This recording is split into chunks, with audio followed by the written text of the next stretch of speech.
ಆಕಾಶವಾಣಿ ಮಡಿಕೇರಿ.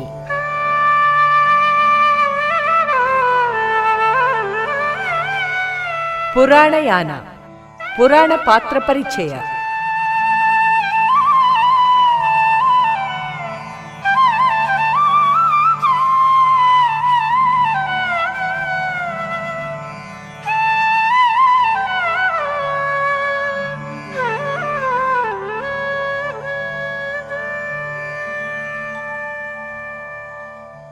ಎಲ್ಲ ಶ್ರೋತೃಗಳಿಗೂ ಇಂದಿನ ಈ ಕಾರ್ಯಕ್ರಮಕ್ಕೆ ಸ್ವಾಗತ. ಇಂದು ಕೈಕೆಯ ಪಾತ್ರವನ್ನು ಪರಿಚಯಿಸಿಕೊಳ್ಳೋಣ. ಕೈಕೆ ದಶರಥನ 3 ಪತ್ನಿಯರಲ್ಲಿ ಕೊನೆಯವಳು. ಈಕೆ ಕೇಕಯ ದೇಶದ ಅಶ್ವಪತಿ ರಾಜನ ಮಗಳು. ರಾಮನಿಲ್ಲದೆ ಹೇಗೆ ರಾಮಾಯಣ ಇಲ್ವೋ ಹಾಗೆಯೇ ಈಕೆ ಇಲ್ಲದೆ ರಾಮನ ಜೀವನದ ಪಯಣವೂ ಇಲ್ಲ. ಅತ್ಯಂತ ಜಟಿಲ ಮನೋಧರ್ಮದ ಪಾತ್ರ ಕೈಕೆಯದು. ಇದೊಂದು ಉತ್ಪ್ರೇಕ್ಷಿತ ಮನೋವೃತ್ತಿಯ ಪಾತ್ರ ಎಂದು ಕೆಲವರು ಹೇಳಿದರೆ, ಈ ಬಗೆಯ ವಿಕೃತ ಮನಸ್ಸು ಉಳ್ಳವರು ಇರುವುದು ಅಸಂಭವ ಎಂದು ವಿಮರ್ಶಿಸುವವರು ಇದ್ದಾರೆ. ಸ್ತ್ರೀ ಸ್ವಭಾವದಲ್ಲಿ ಹಠಮಾರಿತನಕ್ಕೆ, ಚಂಡಿತನಕ್ಕೆ ಇವಳು ಸಾಕ್ಷಿಯಾದಳು. ತನ್ನ ಅತ್ಯಾಶೆ ದುರಂತದಲ್ಲಿ ಪರ್ಯವಸನವಾದರೂ ಗಟ್ಟಿ ಹೃದಯದ ದಿಟ್ಟತನವನ್ನು ಮೆರೆದಳು. ಕೈಕೆ ದಶರಥ ಪತ್ನಿಯರಲ್ಲಿ ಅತ್ಯಂತ ರೂಪಸಿ, ರಾಜನ ಪ್ರೇಮದ ಅರಸಿ. ಭರತ ಇವಳ ಮಗ. ತನ್ನ ಮಗನ ಮೇಲೆ ಅಪಾರ ವಾತ್ಸಲ್ಯವಿದ್ದರೂ ಅವನನ್ನು ತನ್ನ ತಮ್ಮನ ಅರಮನೆ ಕೇಕಯದ ಗಿರಿವ್ರಜ ಪಟ್ಟಣದಲ್ಲಿ ಬಾಲ್ಯದಲ್ಲೇ ಬಿಟ್ಟು ತಾನು ಕೋಸಲದ ಅರಮನೆಯ ವಿಲಾಸಿ ಬದುಕಿನಲ್ಲಿ ತೇಲುತ್ತಿದ್ದವಳು. ಶ್ರೀರಾಮ ಪಟ್ಟಾಭಿಷೇಕದ ಪ್ರಸ್ತಾಪ ಬರುವವರೆಗೂ ಎಲ್ಲವೂ ಚೆನ್ನಾಗಿ ನಡೆದಿತ್ತು. ಭರತನ ಮೇಲಿದ್ದಷ್ಟೇ ಪ್ರೀತಿ ಕೈಕೆಗೆ ಶ್ರೀರಾಮನ ಮೇಲೂ ಇತ್ತು. ರಾಮ ತನ್ನ ಮಗನಲ್ಲ, ಸವತಿಯ ಮಗ, ದಶರಥನ ಉತ್ತರಾಧಿಕಾರಿ ಎಂಬ ಕಲ್ಪನೆಯೂ ಆಕೆಯ ಮನಸ್ಸಿನಲ್ಲಿ ಸುಳಿದಿರಲಿಲ್ಲ. ರಾಮನಿಗೆ ಯೌವರಾಜ್ಯಾಭಿಷೇಕ ಮಾಡಿಸಲು ವಸಿಷ್ಠರ ನೇತೃತ್ವದಲ್ಲಿ ಎಲ್ಲ ಸಿದ್ಧತೆಗಳೂ ನಡೆದವು. ಸೀತಾಸಹಿತ ಶ್ರೀರಾಮ ವ್ರತನಿರತನಾದ. ನಗರ ಶೃಂಗರಿಸಲ್ಪಟ್ಟಿತು. ನಿಯತಿಯನ್ನು ಮೀರಲು ಯಾರಿಂದಲೂ ಸಾಧ್ಯವಿಲ್ಲ ಎಂಬಂತೆ ಈ ಎಲ್ಲ ಸನ್ನಾಹವನ್ನು ಕೈಕೆಯ ದಾಸಿ ಮಂಥರೆ ನೋಡಿದ್ಲು. ಎಲ್ಲಿಯೋ ಹುಟ್ಟಿ ಎಲ್ಲಿಯೋ ಬೆಳೆದು ಕೈಕೆಯ ದಾಸಿಯಾಗಿ ಅವಳ ಜೊತೆಯಲ್ಲೇ ಬಂದವಳು ಮಂಥರೆ. ರಾಮನಿಗೆ ಯುವರಾಜ ಪದವಿ ನೀಡಲು ಸಿದ್ಧತೆ ನಡೆಯುತ್ತಿದೆ ಎಂದು ಧಾತ್ರಿ ಎಂಬ ದಾಸಿಯ ಮೂಲಕ ಕುಬ್ಜೆ ಮಂಥರೆಗೆ ಗೊತ್ತಾಯಿತು. ಆಕಾಶವೇ ಕಳಚಿ ನೆತ್ತಿಯ ಮೇಲೆ ಬಿದ್ದವಳಂತೆ ಮಂಥರೆ ಕೈಕೆಯ ಬಳಿ ಓಡಿ ಬಂದು ಬರಲಿರುವ ವಿಘ್ನ ಪರಂಪರೆಗಳನ್ನು ಒಂದೇ ಉಸಿರಿಗೆ ಹೇಳಿದ್ಲು. ಆದರೆ ಅವಳ ಪ್ರಚೋದಕ ನುಡಿಗಳು ಕೈಕೆಯ ಮೇಲೆ ಪ್ರಭಾವ ಬೀರಲಿಲ್ಲ. ಆಕೆ ಹರ್ಷಚಿತ್ತಲಾಗಿ ಹಾಸಿಗೆಯಿಂದ ಎದ್ದು ಕುಳಿತಳು. ಅತೀವಸ ಸುಸಂಹೃಷ್ಟ ಎಂದು ರಾಮಾಭಿಷೇಕದ ಶುಭವಾರ್ತೆಯನ್ನು ತಿಳಿಸಿದ್ದಕ್ಕಾಗಿ ದಿವ್ಯವಾದ ತನ್ನ ಕಂಠಾಭರಣವನ್ನು ಕುಬ್ಜೆಗೆ ಕೊಟ್ಟಳು. ಪರಮಪ್ರಿಯವಾದ ಈ ವಾರ್ತೆಯನ್ನು ತಂದುದಕ್ಕಾಗಿ ಇನ್ನೇನು ಆಕೆಗೆ ಕೊಡಲಿ ಎಂದು ತಡಕಾಡಿದ್ಲು.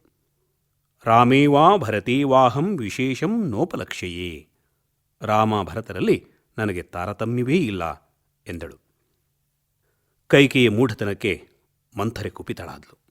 ಅವಳು ಕೊಟ್ಟ ಕಂಠಹಾರವನ್ನು ಅವಳ ಮುಂದೆಯೇ ಎಸೆದು ತನ್ನ ವಾಕ್ಚಾತುರ್ಯದಿಂದ ಆಕೆಯ ಅಂತರಂಗವನ್ನು ಪ್ರವೇಶಿಸಿದ್ಲು. ರಾಮ ಯುವರಾಜನಾದರೆ ಕೈಕೆ ತಾನು ಕೌಸಲ್ಯ ದಾಸಿಯಾಗಬೇಕಾಗ್ತದೆ. ಭರತ ರಾಮನ ದಾಸನಾಗ್ತಾನೆ. ಕಾಲ ಮಿಂಚಿ ಹೋಗುವ ಮೊದಲು ಸಂಪೂರ್ಣ ಸಮಾಲೋಚಿಸಿ ಭರತನಿಗೆ ರಾಜ್ಯ, ರಾಮನಿಗೆ ಅರಣ್ಯವಾಸವಾಗುವಂತೆ ಮಾಡು. ಶಂಬರಾಸುರನ ವಧೆಗೆಂದು ಹೋದಾಗ ದಶರಥ ನೀಡಿದ 2 ವರಗಳನ್ನು ಈಗ ಕೇಳಿಕೋ ಎಂದು ಯುಕ್ತಿಯುಕ್ತವಾದ ಮಾತುಗಳಿಂದ ಕೈಕೆಯ ಅಂತಃಕರಣವನ್ನು ಸಂಪೂರ್ಣ ಪರಿವರ್ತಿಸಿದ್ಲು. ತನಗೊದಗುವ ದಾಸ್ಯ, ಮಗ ಭರತನಿಗೆ ಒದಗಬಹುದಾದ ಮರಣ, ದಾಸಿ ಮಂಥರೆಗೆ ಆಗಬಹುದಾದ ಶಿಕ್ಷೆ ಇವೆಲ್ಲವನ್ನು ಊಹಿಸಿ ಕೈಕೆಗೆ ದಿಕ್ಕು ತೋಚದಾಯಿತು. ಕ್ರೋಧಾಗಾರವನ್ನು ಸೇರಿ ಬಳಿಗೆ ಬಂದ ದಶರಥನಿಗೆ ಹಿಂದೆ ಕೊಟ್ಟಿದ್ದ 2 ವರಗಳನ್ನು ಸ್ಮರಣೆಗೆ ತಂದಳು. ಮೊದಲ ವರವಾಗಿ ರಾಮನ ಬದಲು ಭರತನಿಗೆ ಪಟ್ಟಾಭಿಷೇಕವಾಗಬೇಕು. ಎರಡನೇದಾಗಿ ಶ್ರೀರಾಮ ನಾರುಮಡಿಯನ್ನು ಕೃಷ್ಣಾಜಿನವನ್ನು ಧರಿಸಿ 14 ವರ್ಷ ದಂಡಕಾರಣ್ಯದಲ್ಲಿ ತಪಸ್ವಿಯಂತೆ ಬದುಕಬೇಕು ಎಂದು ಕೇಳಿದ್ಲು. ಸತ್ಯಪ್ರತಿಜ್ಞನಾಗಿರು, ಸತ್ಯನಿಷ್ಠನಾಗಿ ರಘುವಂಶದ ಕೀರ್ತಿಯನ್ನು ಕಾಪಾಡು ಎಂದೂ ಎಚ್ಚರಿಸಿದ್ಲು. ಕೈಕೆ ಕೇಳಿದ ಘೋರ ವರ ದಶರಥನನ್ನು ಮೂರ್ಛೆಗೊಳಿಸಿತು. ಅವನು ಅವಳ ಪಾದಮುಟ್ಟಿ ಗೋಳಿಟ್ಟರೂ ಆಕೆಯ ಮನಸ್ಸು ಪುತ್ರ ವ್ಯಾಮೋಹದಿಂದ ವಿಚಲಿತವಾಗಲಿಲ್ಲ. ಈ ಸಂದರ್ಭದ ಅವಳ ವರ್ತನೆ ಅತ್ಯಂತ ಕ್ರೂರವೂ ಕಠೋರವೂ ಆಗಿದೆ. ಶ್ರೀರಾಮ ಬಳಿಗೆ ಬಂದಾಗಲೂ ಕೈಕೆ ನಿರ್ಭಾವುಕಳಾಗಿ ದಶರಥನ ದುಃಖಕ್ಕೆ ಕಾರಣ ಏನು ಎಂದು ಹೇಳುತ್ತಾಳೆ. ರಾಮನು ತಂದೆಯ ಪ್ರತಿಜ್ಞಾಪಾಲನೆಗೆ ಸಾಧನಭೂತವಾಗಿ ನಿಲ್ಲುವಂತೆ ಸೂಚಿಸುತ್ತಾಳೆ. ಮರಣ ಸಮಾನವಾದ ಈ ವಾರ್ತೆಯನ್ನು ಕೇಳಿ ರಾಮ ವ್ಯಸನಗೊಳ್ಳಿಲ್ಲ. ಪಿತೃವಾಕ್ಯ ಪರಿಪಾಲನೆ ಪರಮಧರ್ಮ ಎಂದು ಎಲ್ಲರಿಗೂ ಮನವರಿಕೆ ಮಾಡಿದ. ಇಡೀ ಅಯೋಧ್ಯೆ ಕಣ್ಣೀರ ಸಾಗರದಲ್ಲಿ ಮುಳುಗಿತು. ಆದರೆ ಕೈಕೆ ಬೆಟ್ಟದಂತೆ ಅಚಲಳಾಗಿದ್ದಳು. ಸೀತಾಲಕ್ಷ್ಮಣರು ವನವಾಸಕ್ಕೆ ಸಿದ್ಧರಾದರು. ಕೈಕೆಯ ಕ್ರೌರ್ಯ, ದಶರಥನ ಗೋಳನ್ನ ನೋಡಿ ಮಂತ್ರಿ ಸುಮಂತ್ರ ಕ್ರುದ್ಧನಾದ. ಬೇವಿನ ಹಣ್ಣಿನಿಂದ ಜೇನುತುಪ್ಪ ಸುರಿಯಲು ಸಾಧ್ಯವೇ ಎನ್ನುತ್ತಾ ಕೈಕೆಯ ತಾಯಿಯ ದುಷ್ಟಗುಣ ಇವಳಿಗೂ ಬಂದಿದೆ ಎನ್ನುತ್ತಾನೆ. ಕೈಕೆಯ ತಂದೆ ಅಶ್ವಪತಿಗೆ ಸಾಧುವೊಬ್ಬ ಸಕಲ ಜೀವಜಂತುಗಳ ಭಾಷೆಯನ್ನು ತಿಳಿಯುವ ಶಕ್ತಿಯನ್ನು ವರರೂಪದಲ್ಲಿ ಅನುಗ್ರಹಿಸಿದ್ದ. ಒಂದು ಬಾರಿ ರಾಜ ಮಂಚದಲ್ಲಿ ಮಲಗಿದ್ದಾಗ ಕೆಳಗೆ ಹರಿದಾಡುತ್ತಾ ವಿಹರಿಸುತ್ತಿದ್ದ ಇರುವೆಗಳ ಸಂಭಾಷಣೆಯನ್ನು ಕೇಳಿ ನಕ್ಕ. ಇದರಿಂದ ಆಶ್ಚರ್ಯಗೊಂಡ ಕೈಕೆಯ ತಾಯಿ ನಗಲು ಕಾರಣ ಏನು ಎಂದು ಕೇಳುತ್ತಾಳೆ. ಕಾರಣ ಹೇಳಿದರೆ ತಾನು ಸಾಯಬೇಕಾಗ್ತದೆ, ಹೇಳಲಾರೆ ಎನ್ನುತ್ತಾನೆ ಅಶ್ವಪತಿ ರಾಜ. ನೀನು ಸತ್ತರೂ ಪರವಾಗಿಲ್ಲ, ಕಾರಣ ಹೇಳು ಎಂದು ನಿರ್ಬಂಧಿಸುತ್ತಾಳೆ ರಾಜಪತ್ನಿ. ಚಿಂತಿತನಾದ ರಾಜ ವರ ನೀಡಿದ ಯೋಗ ಪುರುಷನನ್ನೇ ತಾನೇನು ಮಾಡಬೇಕೆಂದು ಕೇಳುತ್ತಾನೆ. ರಹಸ್ಯವನ್ನು ಯಾವುದೇ ಕಾರಣಕ್ಕೂ ಪತ್ನಿಗೆ ಹೇಳಬೇಡ ಎನ್ನುತ್ತಾನೆ ಋಷಿ. ರಾಜ ತನ್ನ ಪತ್ನಿಯನ್ನು ದೂರ ಮಾಡಿದ, ಸುಖವಾಗಿದ್ದ. ಸುಮಂತ್ರ ಈ ಘಟನೆಯನ್ನು ನೆನಪಿಸಿ ಸಮಾಧಾನಪೂರ್ವಕವಾಗಿಯೂ ತೀಕ್ಷ್ಣವಾಗಿಯೂ ಕೈಕೆಯನ್ನು ವಿನಂತಿಸಿದ, ಜರೆದ. ಆದರೆ ಕೈಕೆ ಯಾವ ಮಾತಿಗೂ ಜಗ್ಗಲಿಲ್ಲ. ದಶರಥ ಶ್ರೀರಾಮನೊಡನೆ ಸೈನ್ಯ ಪರಿವಾರ ವನಕ್ಕೆ ತೆರಳಲಿ ಎಂದಾಗ ಕೈಕೆ ಅದನ್ನು ತೀವ್ರವಾಗಿ ಆಕ್ಷೇಪಿಸುತ್ತಾಳೆ. ರಾಜ್ಯಂ ಗತಜನಂ ಸಾಧೋ ಪೀತಮಂಡಾಂ ಸುರಾಮಿವ ನಿರಾಸ್ವಾದ್ಯತಮಂ ಶೂನ್ಯಂ ಭರತೋ ನಾಭಿಪತ್ಸ್ಯತೆ. ಸಾರವನ್ನು ಹೀರಿದ ಬಳಿಕ ಉಳಿಯುವ ಆಸ್ವಾದಿಸಲು ಯೋಗ್ಯವಲ್ಲದ ನೀರಸ ಸುರೆಯಂತೆ ನಿರ್ಜನವಾದ ಭೋಗ್ಯ ವಸ್ತುಗಳಿಲ್ಲದ ಶೂನ್ಯವಾದ ಅಯೋಧ್ಯೆ ತನ್ನ ಮಗ ಭರತನಿಗೆ ಬೇಡ ಎನ್ನುತ್ತಾಳೆ. ಸಿದ್ಧಾರ್ಥ ಎಂಬ ಮಂತ್ರಿಯೂ ದಶರಥನ ಎದುರೇ ಆಕೆಯನ್ನು ಧಿಕ್ಕರಿಸಿ ಮಾತಾಡುತ್ತಾನೆ. ಸೀತೆಗೆ ಕೈಕೆ ನಾರುಮಡಿಯನ್ನು ಉಡಲು ಕೊಟ್ಟಾಗ ವಸಿಷ್ಠರಿಗೂ ತಾಳ್ಮೆಗೆಡುತ್ತದೆ. ಎಲ್ಲೆ ಮೀರಿದವಳು, ದುಷ್ಟಬುದ್ಧಿಯವಳು, ಕುಲಕಂಟಗಳು ಎಂದು ಅವರೂ ಜರಿಯುತ್ತಾರೆ. ಎಲ್ಲಕ್ಕಿಂತ ಹೆಚ್ಚಾಗಿ ಯಾವ ತನ್ನ ಮಗ ಭರತನಿಗಾಗಿ ಆಕೆ ರಾಜ್ಯವನ್ನು ಸಂಪಾದಿಸಿದ್ಲೋ ಅಂಥ ಮಗ ಭರತ ತನ್ನನ್ನು ತಿರಸ್ಕರಿಸಿದ.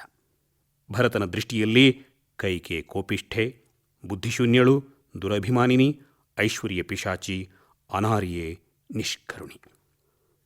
ರಾಮನನ್ನು ಕಾಡಿಗಟ್ಟಿ ತನ್ನ ಗಂಡನ ಸಾವಿಗೂ ಕಾರಣಳಾದ ಕೈಕೆಗೆ ಕೊನೆಯಲ್ಲಾದರೂ ಪಶ್ಚಾತ್ತಾಪವಾಗಿರಬಹುದೇ? ಮಗ ಭರತ ತನ್ನ ಮಹದಾಶೆಯನ್ನು ಈಡೇರಿಸಲು ಒಪ್ಪದೇ ಇದ್ದಾಗ ಪ್ರಾಯ ಕೈಕೆಗೆ ತನ್ನ ಪ್ರಯತ್ನವೆಲ್ಲ ನಿಷ್ಫಲವಾಯಿತು ಅನಿಸಿರಬೇಕು. ಭರತ ರಾಮನನ್ನು ಮತ್ತೆ ಅಯೋಧ್ಯೆಗೆ ಕರೆತರಲು ಹೊರಟಾಗ ರಾಣಿ ವಾಸದವರೊಂದಿಗೆ ತಾನೂ ಹೊರಡುತ್ತಾಳೆ. ವನವಾಸ ಮುಗಿಸಿ ರಾಮ ಹಿಂತಿರುಗಿದಾಗ ತಾನೂ ಎದುರು ನಿಂತು ಅವನನ್ನು ಬರಮಾಡಿಕೊಳ್ಳುತ್ತಾಳೆ. ಅನ್ನಾಹಾರಗಳಿಲ್ಲದೆ ರಾಮಲಕ್ಷ್ಮಣ ಸೀತೆ ಕಾಡಿನಲ್ಲಿ ಪಟ್ಟ ಪಾಡು ಅವಳ ಹೃದಯವನ್ನು ಕರಗಿಸಿತೆ. ವಾಲ್ಮೀಕಿಯೂ ಇದಕ್ಕೆ ಸೂಕ್ತ ಉತ್ತರ ನೀಡಿಲ್ಲ. ರಾಮ ಹಿಂತಿರುಗಿದ್ದರಿಂದ ಮಗ ಭರತ ಇನ್ನಾದರೂ ರಾಜ್ಯದ ಒಳಬಂದು ಸುಖವಾಗಿರುತ್ತಾನಲ್ಲ ಎಂದು ಆಕೆ ಸಮಾಧಾನಗೊಂಡಿರಬೇಕು. ಮಗ ಭರತನ ಮೇಲೆ ಕೈಕೆಗಿದ್ದ ಹುಚ್ಚು ವಾತ್ಸಲ್ಯ, ಕುರುಡು ಪ್ರೀತಿ ಆಕೆಗೆ ಇತಿಹಾಸದಲ್ಲಿ ಖಳನಾಯಕಿಯ ಪಟ್ಟವನ್ನು ತಂದುಕೊಟ್ಟದ್ದಂತೂ ಸತ್ಯ.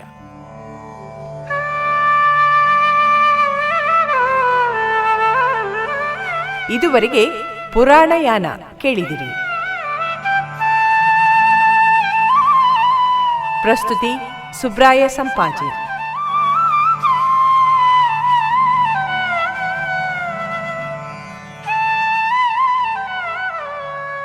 ಈ ಕಾರ್ಯಕ್ರಮ ಆಕಾಶವಾಣಿ ಮಡಿಕೇರಿ ಕೇಂದ್ರದಿಂದ ಮೂಡಿಬಂತು.